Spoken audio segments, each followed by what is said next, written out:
Good evening and welcome to our forum. I'm Debbie Kay, Vice President of the League of Women Voters of Portland. The League is a nonpartisan organization that works to help citizens make informed choices in elections. We do not endorse any candidate or political party, but rather we give voters the information they need to select a candidate. Membership information is available on our website and at the table at the back of the room. We thank the Carol and Velma Sailing Foundation, the Rose E. Tucker Charitable Trust, the Multnomah Bar Foundation, and MetroEast Community Media and Paloma Clothing for their generous contributions to our education fund to make these forums possible. Today's forum is being recorded by MetroEast Community Media. The forum will be available for on-demand viewing from a link on our website, lwvpdx.org, and from the website of MetroEast Community Media, metroeast.org. To view the forums on local access cable television, see the playback schedule posted on our website and in your program. If you have not yet registered to vote, the last day to do so is tomorrow, April 26th. A League volunteer, I hope, will be here this evening to help you register. And if not, we have voter registration forms and can give you other instructions. You can you can contact your county elections office or register online. The online link is at our website, lwvpdx.org. Ballots will be mailed beginning April 27th, and I will now turn the forum over to our moderator. Thank you. Welcome to the voter forum for ballot measure 26173, the gas tax measure. I am your moderator, Barbara Dudley, with the League of Women Voters of Portland. Through this forum, we seek to offer voters a balanced view of both sides of Oregon Measure 26173, the temporary motor vehicle fuel tax for street repair and traffic safety, otherwise known as the gas tax. We will give equal opportunities to representatives from each side to present the reasons for voting for or against it. The League of Women Voters has no advocacy position on this measure. To discuss the measure, we're joined today by Paul Romaine, Executive Director of the Oregon Fuels Association, and Portland's Mayor Charlie Hales. Welcome to both of you. Thank you. Thank you. Our forum will consist of opening statements, followed by questions and then closing statements. I will rotate the respondents so that the same speaker is not always the first to answer. Questions directed to one side will be given 2-minute responses plus a 1-minute rebuttal from the opposing side. For questions that apply equally to both sides, respondents will have 2 minutes to present their answers. Members of the audience are invited to pose some of these questions. Please write legibly on cards that are available for this purpose, being distributed right up there. Timekeepers sitting in the front row here will signal a 15-second warning and then a stop when the speaker's time has expired. So let's begin. Before my questions, and beginning with Mayor Hales, each speaker will have 5 minutes for an opening statement to explain their position. Mayor Hales. Thank you very much, and I'm not sure that I will require the full 5 minutes because this is a fairly simple proposition in which we can pay now or pay more later for the streets that we own. That's what's before us. No one likes taxes, and no one likes paying more taxes, but that's what we need to do because it's the right and responsible thing. These are our streets, we own them, and they're not in the condition that they need to be. Whose fault is that? Well, all of us. Our Congress has been paralyzed in partisan gridlock for a long time, and they haven't raised the gas tax because it's cents per gallon, not a rate that goes up over time with inflation. They haven't raised that gas tax since 1993, since Beanie Babies were the popular children's toys, since there was a newly elected city commissioner in charge of transportation named Hales who had dark brown hair and a 4-year-old at home who's getting married this summer. The Congress has simply been paralyzed on this issue. The legislature has been timid on the issue. They have every now and then worked up their courage to pass a vehicle registration fee increase or a gas tax increase, but they've been minor. And in fact, they've done nothing at all on the subject for the last couple of legislative sessions, even though they encouraged us to do nothing in Portland last year so that they could get a gas tax passed. They didn't, because once again, partisan gridlock and special interest lobbying, which we'll hear more about tonight, is always there present telling legislators, you know, let's not do anything this year. Well, now the bill is due and the years have gone by. So our streets are in poor condition. We own them and we need to take care of them. And they're not safe. We lost 35 Portlanders to traffic deaths last year. Some of that can be avoided with more lighted crosswalks and more safety improvements and more sidewalks in neighborhoods that need those things, particularly East Portland. All of that costs money. So again, it falls to us locally, whether we're talking about mental health or homelessness or transportation. It falls to us locally to do what maybe we would expect Congress or the legislature to do for us, but they're not going to do it for us. There are streets and we own them. So this measure is a modest proposal. It's a 10-cent temporary gas tax for 4 years. It'll raise over $60 million that will go into both safety improvements and maintenance of our streets. Again, two things that we need to spend more money on. Frankly, watching the price at the pump, I can't think of a better time to come up with another 10 cents per gallon when the price at the pump has fallen by well over $1 and has stayed at that much lower level for some time now. So we can bear the cost of taking care of these streets better than perhaps back when gas was $4 a gallon. I'm very pleased that we're doing this. It's not a perfect solution, and perhaps tonight we'll debate some of the fine points of how exactly we can achieve perfect equity in the funding of streets. I hope someday we figure that out. In the meantime, we need to take care of the streets that we own, and if we don't do something now, we will pay more later because the condition of our streets continues to deteriorate. Now, one final point. Your city council, myself included, have not been idle on this subject. With the money we already have, during the time that Steve Novick has been transportation commissioner and I've been your mayor, we've tripled the lane miles of streets that we repave with the dollars that you already provide to us through the gas tax that we already pay. So we have not been idle or dilatory in doing what we can with the dollars that we have. But the bottom line is we simply don't have enough of them. This is a responsible and bearable way to pay for some improvement in something that we all own, and we can avoid paying a lot more later. Thank you. Thank you, Mayor Hills. Mr. Romaine. Thank you. You know, how many out there know the word chutzpah? Ever heard the word chutzpah? One of the definitions I learned in law school, or an example of it, is somebody who goes and kills his mother and father and then asks for mercy of the court because he's an orphan. And that's basically what you have here. It was very interesting when the mayor was listing off the people to blame. First, he started with Congress. I agree, the gas tax hasn't been raised. It should be. Then he started with the state, and some of us have actually been advocating for an increase in the gas tax, but he never mentioned the city. And he was in city council for a long period of that time.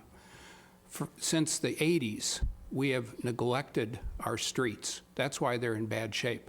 The Oregonian a year ago, a little more than a year ago, did an article on how there has been $200 million that was earmarked for road repair that went away. It was moved to other things. Now, when you're in city council, priorities change. You have to make tough decisions all the time. And some of those are legit decisions. But the bottom line is they had an opportunity to fix the streets.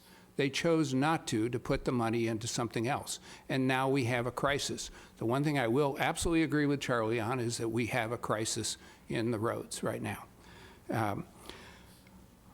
What we object to, first of all, let me tell you what, right now you pay about a quarter to maybe even a little more than a quarter of a gallon of gas. The price of it is taxes.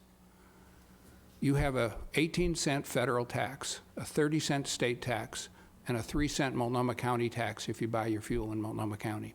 If the city tax goes into effect, you'll be paying 61 cents per gallon in taxes.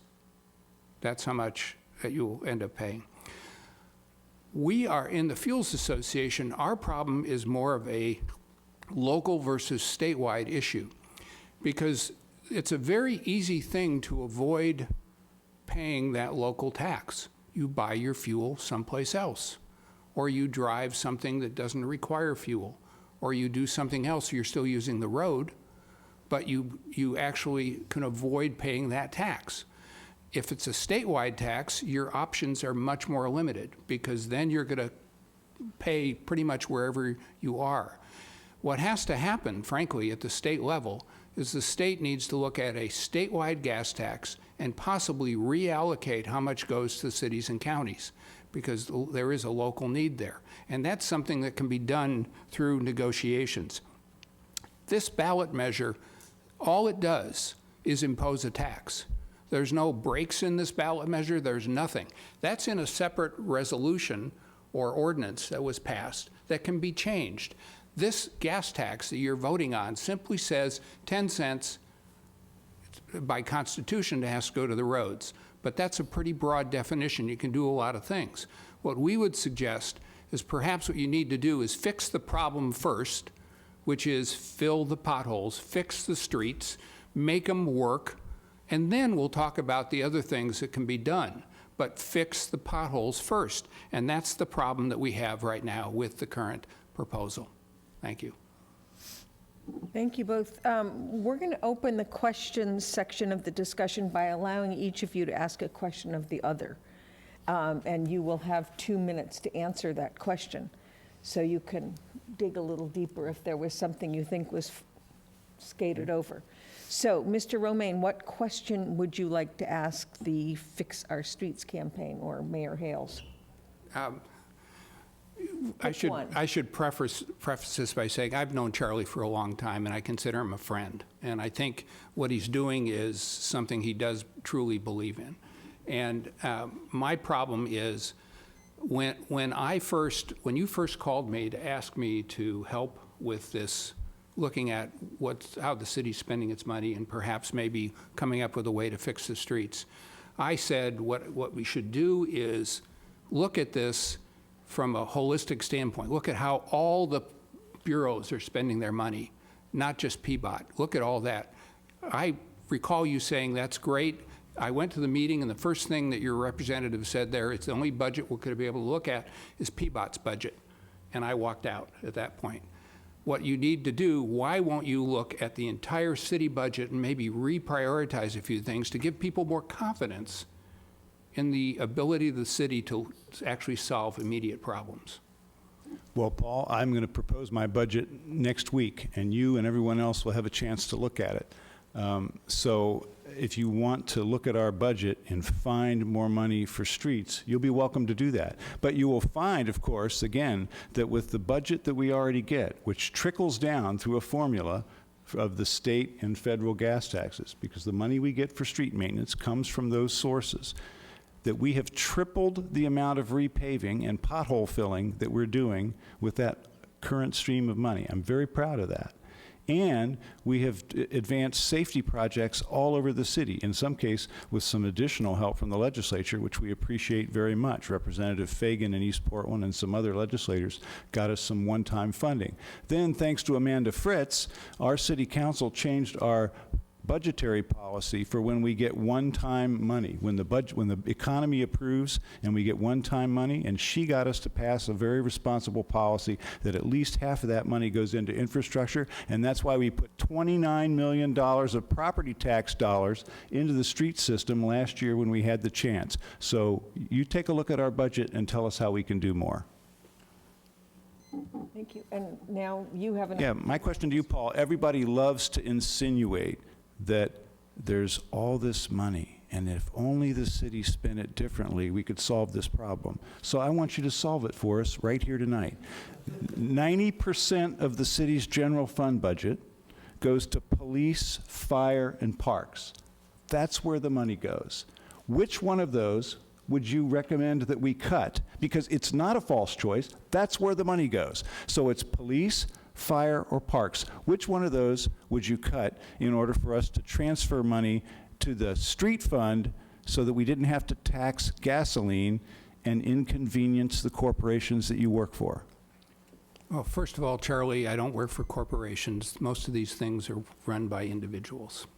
They're gas stations. They're not big oil companies. Nobody has holes in the ground where they're pulling oil out. There's no money in retail gasoline. You should know that. Second of all, start with the Regional Arts Commission.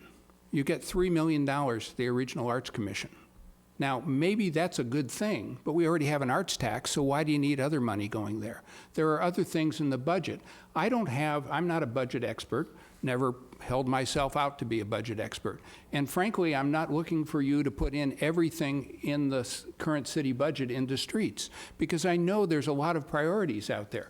There's the homeless issue. There's the problem we have with Springwater Corridor, where we're trying to figure out how to basically make it safe, all those things. I understand where you're coming from. What I'm saying is there has to be more than just let's take this new tax and put it in, because based on the city's history, what I'm afraid is going to happen is you're going to end up saying 2 years from now, whoops, we got another priority. Let's take all this other money that we were using out of the general fund or some other place, and we'll just rely on the road tax. The road tax can only be used for roads, but all the other money is available, or a lot of the other money is available for roads too.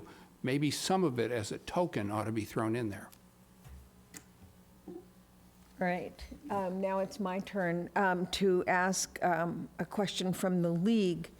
The auditor's office in a 2013 report said that although transportation revenue had increased in recent years, funding for maintenance had decreased, while PBOT funds, Bureau of Transportation funds, went to other priorities like streetcar, downtown marketing, transit mall, upkeep, and debt payments.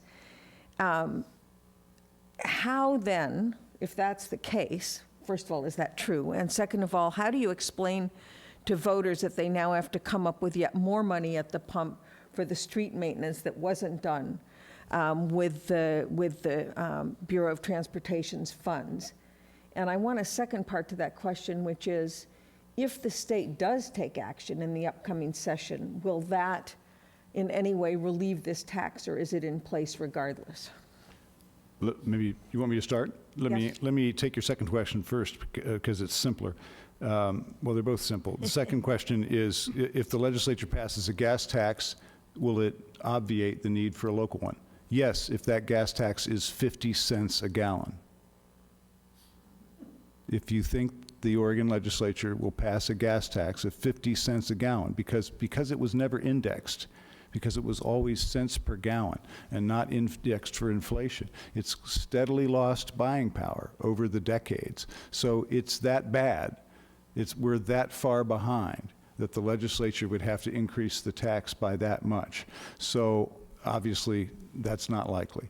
This is a temporary tax. This is proposed for 4 years only, and then the voters will get a chance to see how we did. Do they want to renew it? Do they want to let it lapse? Or has the legislature ridden to our rescue? To your first question, the auditor's report that said the city had not done a particularly good job of spending transportation money. Actually, one of the reasons I ran for this office was that the city's financial management was not at its best before I took office. We were being sued. Actually, I think you know a little bit about that, Paul. We were being sued by people who claimed, rightly in some instances, that the city was spending water and sewer funds on things that weren't appropriate. The transportation system was in poor shape, and there were some questionable expenditures. Frankly, one of the things I'm very proud about my service as mayor is we've cleaned all that up. And every dime of water and sewer revenues are going to water and sewer services, and those only. And again, we have taken the transportation dollars that we have and focused them on basic maintenance and safety. We spent $29 million of one-time revenue that we were able to get because of an economic improvement on our streets. And we've tripled the paving effort with the money that we already have. So I would submit that we've been very responsible stewards. My awesome power does not extend to the past, but I have tried to clean it up as best I could. Mr. Romaine, you have a minute for rebuttal before I ask a question to you directly. I'll just explain the process. Basically, the state could override, in effect, the gas tax. And when you're in negotiations at the state level with gas tax, there's a lot of different creative things that come into play. For example, you can say, all right, we'll do this, we'll put this in, the state gas tax will go up this amount, but it'll be decreased by all these other things. There are other issues out there that affect the price of fuel at the pump, and all those things are part of the negotiations that could go into something that would be a package that might benefit the locals. Again, that's something the legislature wants to take up in 2017. 2016 was a horrible year to do it. Basically, you had a Democratic legislature that decided to cram down one particular measure, dealt with low carbon fuel standard, down everybody's throat. And once that went through, it killed any talk about any other thing that might affect the price of fuel. Thank you. And now, a question to you, and you'll have a minute for rebuttal. So this is 2 minutes to you, Mr. Romaine. I understand you agree that Portland's roads need maintenance badly. The question really is, doesn't it make sense to take preventive action now rather than put it off? And I know you were arguing that the state would be a better source of funding to do this, but if the state hasn't acted and may not act, what should we do? I have much more confidence that the state actually will act this time around, especially if the city of Portland actually put in something. I can pretty much guarantee you that if this measure passes, the state will do absolutely nothing. There will be no gas tax at the statewide level. Referral of a gas tax at the statewide level is very simple, and it's outside of the city of Portland, your population for voting is a little more conservative than they are within the city. So while measures that could pass in the city probably don't stand much of a chance outside the city, and it makes it a very difficult proposition. We would like to see a statewide package because it's not just the city of Portland's roads that are having a problem. It's everything, and it's also the interstate highways. It's all the different things that we really need to work on. And the problem is, if this particular tax passes, you're never going to see that. Now, what I have always suggested is let the city, again, go into the budget process, make a couple of hard cuts. There are folks lined up, interest groups that are supporting every dime that's spent by the city. And I know what Amanda and Charlie have to face. I see it. When I go there, I've said to Charlie many times, I have absolutely no idea why I ran for this thing. But it's crazy, the pressure that goes on you. But you have to make some hard decisions about where things go. And there are going to have to be some token cuts, because back in the 80s and 90s, decisions were made that you are having to live with now. Paul, you know that's a bogus argument. I have to put it that bluntly. The city of Portland has 200 less employees than it had 8 years ago. 100 less police officers and 50 less people in the Water Bureau, and then the rest are scattered into other bureaus. Let me say that again. A city that has grown in population, that has as many challenges as we have today, has 200 less employees than it had 8 years ago. We got a AAA rating from Moody's. We had an outside audit of our city's finances. It's this thick, by Moss Adams, and they sat in front of Commissioner Fritz and me and the rest of the city council, and they had the shortest report ever. They said, we have no issues with the financial management of this city. So it is a bogus argument to say you can go dig through our budget and find the tens of millions of dollars that we need to spend right now to keep our streets from getting any worse. I'm mystified as to why people who sell gasoline don't want the roads to be good enough for us to get to their stations. Okay, thank you both. And now we're going to take a couple of questions from the audience. Because these seem to be directed at one or the other of you, you will have 2 minutes to respond. And again, if there's a need for a rebuttal, you can do that. The first one is, I think, about the equity of this tax. The revenue in Multnomah County from the gas tax has been declining because cars are becoming more fuel efficient. Clearly, a gas tax falls more heavily on older vehicles, which translates into a heavier burden on low-income drivers. And regardless, a gas tax is regressive in the sense that a lower income person is going to be spending more of a portion of their income on gasoline. So the question is that fair? And if not, what do you intend to do to compensate, and what alternatives could be used to make the tax more equitable? So that's to you, Mayor Okay. Hills. No, the gas tax is not fair. It's cents per gallon, and so it falls unevenly on people based on ability to pay, based on income, because obviously they're paying at the pump.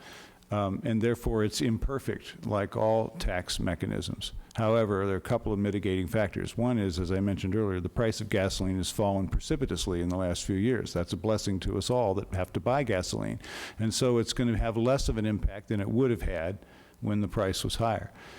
Secondly, when you look at taxes overall, if you take them all together, there's a little more rough justice in it, in that higher income people tend to live in more expensive houses and they pay more property tax. So that system is less inequitable. We also have a business profits tax in Portland and Multnomah County, a business income tax, and obviously that's based on the profitability of business. And then the other big local revenue source that we have is hotel, motel room taxes, which primarily tax tourists and business travelers. So you put all that together, and our local tax system is, while not necessarily a model of progressivity, at least not wholly inequitable as a flat tax kind of system would be. So when you blend the gas tax in with all the rest of that, it's a, not beautiful, but at least not completely inequitable system. Again, I know of no perfectly just way to pay for public schools. My children have left home and I still pay high school taxes, but I'm willing to do that. I know of no perfectly just way to pay for roads, gas taxes and vehicle registration fees, and some of our local property taxes are what we have. But I think this is a bearable and responsible, relatively small tax for all of us who buy gasoline to pay to take care of the roads that we all own. If I may. Yes.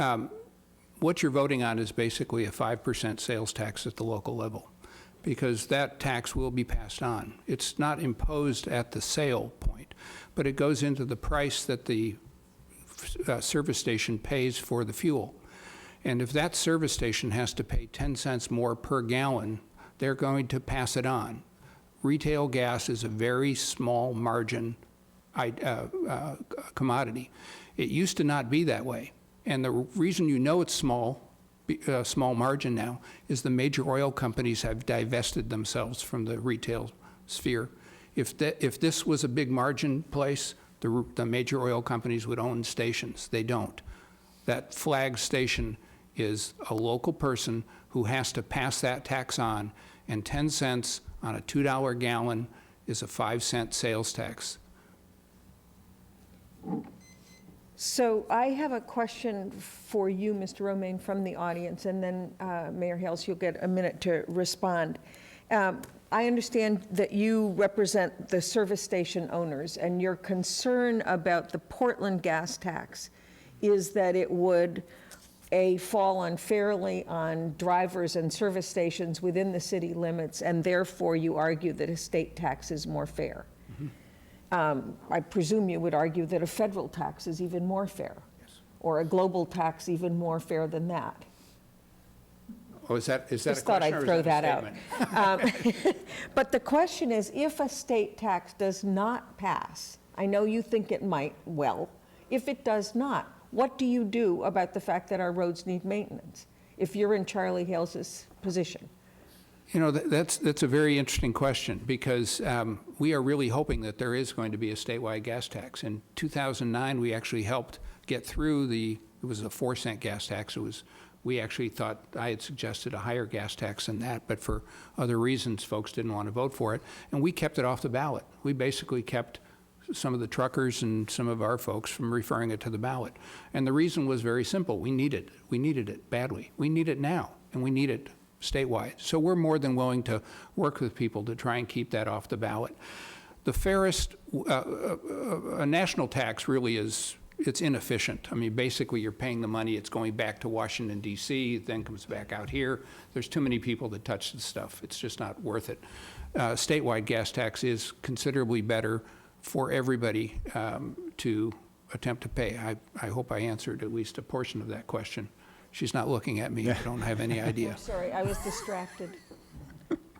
You did. Okay, good. Thank you. But the problem is if it doesn't pass.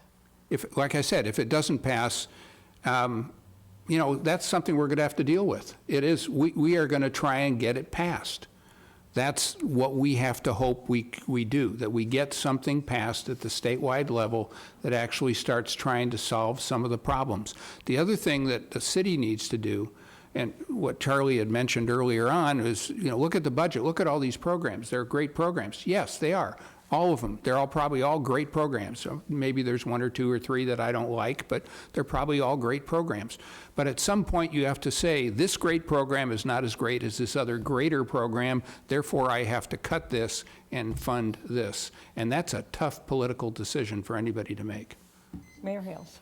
Paul, please stop referring to generic government programs. It's police, fire, and parks.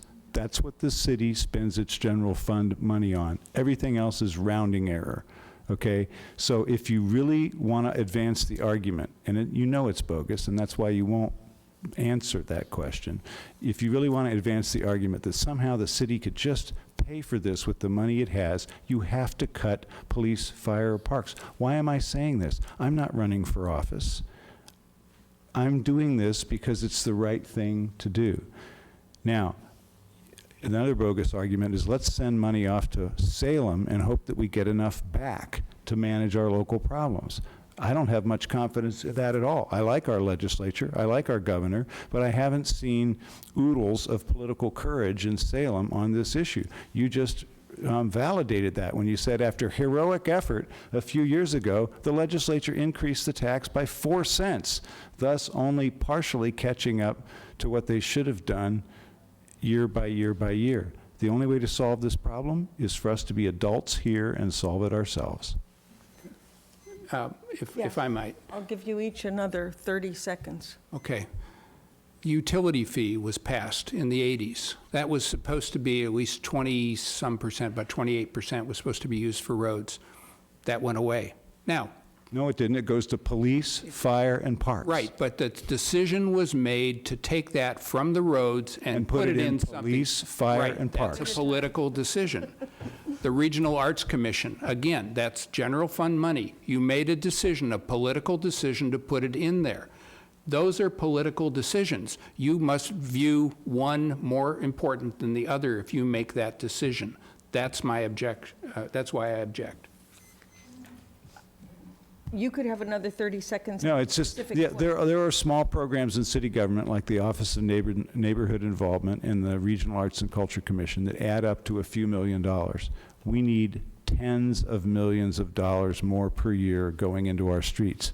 This measure will put about 16 million more a year into our streets for 4 years. It's only a down payment on this big problem. The roof is leaking. This will patch it. Arguing that we should go find 1 or 2 shingles when we need 50 is not functional. All right. Now you each have another 2 minutes for closing statements. So don't just keep responding to the last point. Make your best possible points in your last 2 minutes. And Mr. Romaine, you go first. Again, I go back to the city basically looking for money for roads when it should have been looking over the last 30 years. The Oregonian, again, did a very excellent job of going through and detailing about $200 million that was earmarked for roads that was not spent on roads. Some of it was when Charlie was there, but most of it was done when Charlie was not there. And I'm not putting the blame on Charlie or any one person. This was a collective decision by everybody. This measure will raise money, but there's nothing in this measure that stops the city from saying, all right, some of the other things that we are maybe we're taking money from other parts of the general fund surplus and putting that into the streets. Maybe we don't need to do that anymore. Maybe we can put that into other things. If this measure passes, you're not going to see any other sources, I believe, of money into working the streets, getting the streets where they need to be. We need to fix the potholes, not restripe the streets for bikes, not put in additional beautification when you build a new road. That's all well and good, but the first thing you do is fix the existing streets, then do everything else. It's like buy food for the family and then worry about the vacation later. I'm glad that Paul said that, because that's exactly what we've done. We have taken the dollars that we have and spent them responsibly. We have tripled the repaving budget, and we have prioritized safety in a city where we kill more people with our cars than we do with guns, and that's a tragedy. And we can do something about making our streets safer, and we can do something about reversing that curve of deferred maintenance. You can believe me that we've been fiscally responsible or not, but I'm telling you, that's been a priority for me as your mayor, and I'll stand by every dime of how we've spent the money that we do have. But I'll also tell you and look you straight in the face and tell you it's not enough. It's not a happy message. It's not a feel-good message. It's not a message for somebody who's running for re-election, but I'm not. So I'm here telling you something straight and true, which is these are our streets, we own them, and the only thing that we can do that's responsible is stop the bleeding. And this modest measure, which is temporary and which will be overseen by a citizens committee, so you don't have to believe me, to make sure that every dime of this money goes into making our streets safer for everyone and better maintained for all of us. I think that's the right and responsible thing to do, and that's why I'm going to vote for this gas tax, and I hope Portlanders join me in doing that. Thank you both. This concludes the forum. We thank you for participating and also thank our volunteers, especially the timers. Please check our website, lwvpdx.org, to view the forums on demand and for replay dates, times, and channels for local access cable TV. You can pick up the League of Women Voters Guide here, also at your local public library. Online, you can check Vote 411 for a guide to candidates and ballot measures. This measure, 26-173, will be on your ballot on May 17th. As in all Oregon elections, you will receive a mail-in ballot. Ballots must be mailed back early or delivered to an official drop-off site anywhere in Oregon no later than 8 p.m. on Tuesday, May 17th. Postmarks do not count. So, this is Barbara Dudley for the League of Women Voters of Portland. Thank you for watching. Thank you for being an informed voter, and remember that your vote counts. Thank you.